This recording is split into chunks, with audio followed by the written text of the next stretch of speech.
मुझे दुनिया के लिए परफेक्ट नहीं बनना। मेरी चुप्पी का फ़ायदा मत उठाओ। दूसरी तरफ जिठानी जी के थंबनेल में है बहुत चालाकी की, पर सामने आ ही गया सच। सच तो यही था, मैं कैसे छुपाती। मैं कैमरे के लिए ही नहीं, ऑफ कैमरा भी यही करती। नमस्कार, मैं मंजरी आज फिर हाजिर हूँ आपके साथ ब्लॉगर्स रिव्यू पर। और ये टॉपिक थोड़ा पेंडिंग रह गया था क्योंकि मैं वेट कर रही थी, मैं समझना चाह रही थी कि आखिर मामला क्या है। मामला सच्ची में कुछ गड़बड़ी है या फिर सिर्फ दिखावे की कंट्रोवर्सी क्रिएट की जा रही है, इसलिए मैंने थोड़ा टाइम लिया इस मैटर में। तो जी हाँ, मैं अब एक फ़ैसले पे पहुँच चुकी हूँ। मुझे जितना समझ आ रहा है, मेरा पॉइंट ऑफ व्यू अब बिल्कुल क्लियर कट है। ये तो मुझे अफ़सोस ज़ाहिर करना है क्योंकि मैंने इनके कंटेंट को इतनी तारीफ़ की कि इन्होंने भागवत कथा कराई, इतना बड़ा आयोजन किया। ये इनका कंटेंट नहीं था, ये एक आयोजन था जो बहुत सौभाग्य से होता है। तो ये बात तो सही है कि भागवत कराना बहुत सौभाग्य की बात है, ये बहुत बड़ा आयोजन होता है। लेकिन ये जो मैंने कमिट कर दिया था कि नहीं, ये कंटेंट के लिए नहीं है, ये इनकी मन्नत होगी या इनका कुछ सोचा हुआ होगा, ऐसा मुझे लग रहा था। क्योंकि आदमी इतने बड़े आयोजन को कंटेंट नहीं बना सकता। पर प्रॉब्लम पता है क्या है कि हम यूट्यूबर नहीं हैं, हम क्रिएटर नहीं हैं, हम ब्लॉगर नहीं हैं, तो हम इनकी तरह सोच ही नहीं पा रहे हैं कि भाई ये लोग हर चीज़ को कंटेंट बना देते हैं। नहीं तो निक्की जी को ये करने की क्या ज़रूरत थी, देवरानी जी को अपनी जेठानी के सामने इस तरह का ताना मारने की क्या ज़रूरत थी। अगर चलो आप ताना मार भी रहे हो तो पूरा होने के बाद में कभी कर लेते, लेकिन आपको चैन नहीं आ रहा था, आपको सब्र नहीं आ रहा था, क्योंकि देवरानी जी को जेठानी जी की तारीफ़ हजम ही नहीं हो रही थी। और सच बताऊं तो इन्हें ना, देवरानी जी को अपनी खुद की तारीफ़ भी हजम नहीं हो रही थी। क्योंकि हर जगह रिएक्शन चैनल बोलो, कमेंट सेक्शन बोलो, सब्सक्राइबर्स, हर कोई इनकी तारीफ़ कर रहा था कि भाई कितने अच्छे हैं, इतनी बड़ी कंट्रोवर्सी से इन्होंने बहुत बड़ा लेसन लिया है, दोनों साथ में हैं, दोनों साथ में मिलकर काम करती हैं। एक पूजा का काम कर रही है तो दूसरा किचन का काम कर रही है, एक ये कर रही है तो वो कर रही है, दोनों मिलकर रह रहे हैं, दोनों कितने खुश दिख रहे हैं, दोनों एक सी साड़ियाँ पहन रहे हैं, दोनों साथ में रील्स बना रहे हैं।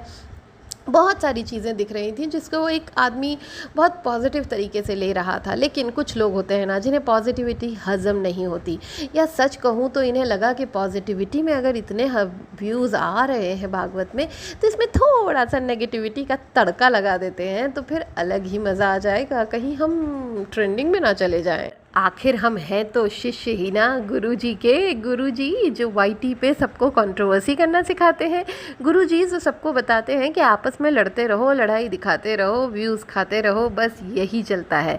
तो गुरुजी की शिष्या ने अपना कदम उठा दिया और उन्होंने कंट्रोवर्सी को आगाज़ कर दिया।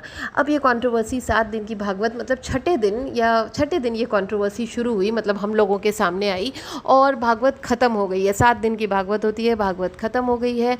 हवन ववन सब आयोजन ख़त्म हो गया है, पंडित जी चले गए हैं, घर का माहौल अब थोड़ा थोड़ा नॉर्मल हो रहा है, रिलेटिव्स हैं।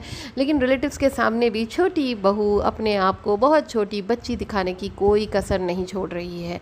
वो इधर उधर खेल रही है, घूम रही है, सिर पे से पल्ला गिर रहा है, कुर्सी पे बैठ के डर डर गाड़ियाँ चला रही है, कुछ अजीब सी एक्टिविटी कर रही है। कुछ समझ नहीं आ रहा है, मुझे लग रहा है कहीं लप्पू ने कुछ पहुँचा तो नहीं दिया है, वही उड़ता हुआ पहुँच गया और इसने भी सूंघ लिया हो, कुछ इस तरह की हरकतें कर रही है। थोड़ी सी मेंटली अनस्टेबल दिख रही है जो हरकतें ये कर रही हैं, क्योंकि घर में इतने सारे रिश्तेदार हैं और उन रिश्तेदारों के सामने वो रिश्तेदार खाना खा रहे हैं, खुद का हस्बैंड खाना खा रहा है और ये खेल रही हैं। हस्बैंड भी इनको तवज्जो नहीं दे रहा है, जिससे मुझे जो समझ आ रहा है कि ये कुछ अलग ही रूप में या कुछ अलग ही मोड में है। खैर, अगर हम बात करें इनकी जेठानी की, तो जेठानी बहुत फूक कर कदम उठा ही रही थी कि इनके व्लॉग्स के बाद ही वो व्लॉग डालती थी, करीबन 1-2 घंटा हो जाता था तभी डालती थी। तो नेचुरली दोनों के सिमिलर कंटेंट थे, तो होता है ना कि ज़्यादा नहीं चल रहे थे उनके, लेकिन फिर भी उनके व्लॉग्स चल रहे थे। और इनफैक्ट देवरानी के चैनल पर भी जेठानी की तारीफ़ हो रही थी। देवरानी के व्लॉग्स में भी जेठानी के लिए कमेंट्स आ रहे थे कि भाई वो बहुत मेहनत कर रही है कामनी, उसने 56 भोग बनाया, वो किचन में लगी रहती है, ये पता नहीं कहाँ रहती है, ये वो। तो ये सफाई देने आ गई, मतलब उसी भागवत के बीच में इनको सफाई देना देना था कि भाई देखो हम इतने बजे सुबह उठते हैं, पूजा करते हैं, फिर इतने बजे हवन करते हैं, फिर इतने बजे कपड़े बदलते हैं, फिर ये करते हैं, फिर हम कपड़े बदलते हैं, फिर ये करते हैं, फिर कपड़े बदलते हैं, फिर ये करते हैं। भाई एक्सक्यूज़ मी, भागवत में इतनी बार कपड़े बदलने की ज़रूरत नहीं है। हाँ, 7 दिन 7 साड़ियाँ पहन लो या 7 दिन 7 ड्रेस डिसाइड कर लो। जब हम भागवत में बैठते हैं तो भाई वो नई साड़ी या जो भी आपने डिसाइड किया है वो पहन के बैठ जाओ। इसका मतलब ये नहीं है कि आप हर एक इवेंट जो हवन हो रहा है, पूजा हो रही है, कथा हो रही है, लीला हो रही है, हर चीज़ के लिए आप कपड़े बदलो। ये तो फिर इसी से समझ में आता है कि ये सब आपका कंटेंट था, इसीलिए आपने कंट्रोवर्सी का तड़का भी इसी कंटेंट में डाल दिया है। हाँ जी, कंट्रोवर्सी का आगाज़ हो गया है और कंट्रोवर्सी लंबी खींचने वाली है और देखिए किस लेवल पर जाने वाली है। अब ये अभी ही संभल जाए तो देखते हैं, लेकिन मैंने जो जेठानी के चेहरे पे जो रीड किया है ना, जेठानी बहुत गुस्से में है क्योंकि उन्होंने कोई कसर नहीं छोड़ी, कोई कसर नहीं छोड़ी इनके आयोजन को परफेक्ट करने में। चाहे वो किचन हो, चाहे वो मेकअप वेकअप करना हो, लोगों का करवाना हो, हेल्प करनी हो, लीला के लिए लोगों को तैयार करना हो। इनके हस्बैंड जो कि कामिनी जी के हस्बैंड हैं वो बने थे, वासुदेव बने थे, फिर अगले दिन भी वो कुछ बने थे, उनका बेटा बना था कन्हैया। और मतलब बहुत सारी चीज़ें उन्होंने आगे बढ़ बढ़ कर की। बहुत मतलब ना कहते हैं ना हैप्पीली पार्टिसिपेट किया इनके पूरे आयोजन में, और करना भी चाहिए था भाई, क्यों ना करें, घर का प्रोग्राम था, करना चाहिए था। लेकिन कोई कसर नहीं छोड़ी जेठानी जी ने। लेकिन देवरानी जी तो आखिर देवरानी ही जी हैं। अच्छा हाँ, कल की लाइव में लप्पू जी कह रहे थे, किसी ने कमेंट कर दिया था कि भाई इन लोगों का ये जो लप्पी है और ये जो कामनी जी हैं और इनकी देवरानी जी है, सॉरी कामनी जी नहीं, निक्की जी हैं और जो भुट्टो रानी है, इन लोगों ने मतलब कोई भी कमेंट या कुछ भी कर देते हैं तो उस पर बहुत बवाल मच जाता है। तो लप्पू कहता है हाँ ये लोग हैं ही इतनी भोली, इतनी सीधी। ना ना ना ना, इसमें भोली सीधी वाला ना तो अपनी बीवी तक ही रखो ना। यहाँ पर देवरानी सीधी है और ना ही भुट्टो सीधी है। भुट्टो खुद मना कर देगी मैं सीधी नहीं हूँ।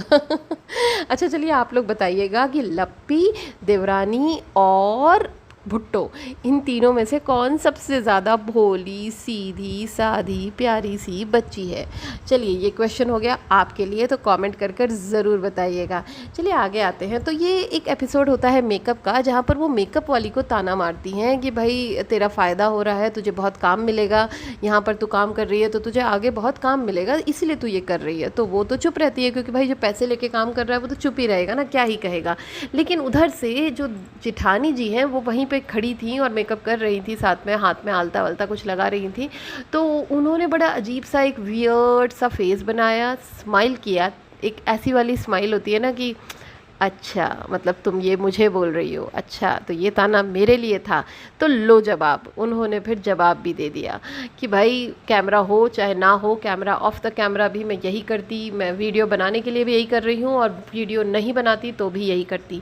ये जवाब उनका मुझे बहुत सही लगा। मतलब इतनी जल्दी इतनी गहरी बात उन्होंने कह दी कि भाई भगवान का पूजा पाठ है, इतना बड़ा आयोजन है, अगर मुझे उसमें कुछ भी करने को मौका मिल रहा है, कुछ भी सहयोग करने का मौका मिल रहा है तो मैं करती, कैमरा हो चाहे ना हो मैं यही करती। तो ये चीज़ मुझे उनकी सही लगी। देखिए मैं ये नहीं कह रही कि मैं कामिनी के टीम में हूँ, मैं निक्की के अपोजिशन में हूँ, नहीं। जहाँ मुझे निक्की सही लगती है मैं निक्की को सही कहती हूँ और जहाँ मुझे कामिनी सही लगती है मैं कामिनी को सही कहती हूँ। तो यहाँ पर इस चीज़ की ज़रूरत नहीं थी, वीडियो बनाना और वीडियो में ये चीज़ें डालना। चलो आपस में कुछ कर रहे हो तो करते रहो, वीडियो में डालना कट कर सकते थे। अब आप कहोगे हमारे पास टाइम ही नहीं था कुछ करने का, हमारा तो एडिटर कर रहा था, तो फिर ध्यान रखना चाहिए, कुछ भी मुँह से शब्द निकालने के पहले ध्यान रखना चाहिए कि घर का माहौल ना ख़राब हो जाए। अच्छा हाँ, ये तो मैंने ना बहुत सारे कमेंट सेक्शन में पढ़ा था और मैं बहुत दिनों से नोटिस कर रही थी कि इनकी सासू माँ थोड़ी बायस तो है छोटी बहू के लिए, लेकिन मैं मान नहीं रही थी। लेकिन अब मुझे फील होने लगा है कि यस, छोटी बहू के लिए सासू माँ का प्यार थोड़ा ज़्यादा है बड़ी बहू के अपेक्षा। तो भाई यहाँ भी वही कांड है, वही केस। अगर सासू माँ बड़ी बहू को ज़्यादा प्यार करेंगी तो लोग उन्हें ट्रोल करेंगे, भले उनका चैनल ना हो पर दूसरों के चैनल पर यानी अपनी बहुओं के चैनल पर ही उनके खिलाफ कमेंट्स आने लगेंगे। इसीलिए शायद वो डर के मारे निक्की को ज़्यादा प्यार करती हैं। खैर जो भी हो, ये उनके घर का मैटर है, हमें क्या ही बोलना। पर हाँ, ये मुझे अच्छा नहीं लगा कि आप इतना बड़ा आयोजन कर रहे हो और उसमें भी कंट्रोवर्सी को ढूंढ रहे हो। कहीं न कहीं इन्हें लगता है कि ये कंटेंट ख़त्म हो रहा है, तो कहीं ऐसा ना हो कि फिर से इनके व्यूज़ कम हो जाएँ, इसलिए इन्होंने कंट्रोवर्सी का एक छोटा-सा बीज कहते हैं ना डाल दिया है, जो कि रोज़ पनपता रहेगा, रोज़ इन्हें व्यूज़ आते रहेंगे। ये हर यूट्यूबर की ना आदत सी हो गई है। तो मुझे लगता है यूट्यूबर्स को इन चीज़ों से बाहर निकल कर अपने काम पर, अपने कंटेंट पे ध्यान देना चाहिए, व्यूज़ अपने आप आएँगे। ये व्लॉग आपको अभी मिलेगा शाम को, तो मैं अभी से ही कह रही हूँ आपको शुभ रात्रि, गुड नाइट, अच्छे से सोइए और कल सुबह फिर एक नए व्लॉग के साथ मिलूँगी मैं आपके साथ। तब तक के लिए टेक केयर, बाय बाय।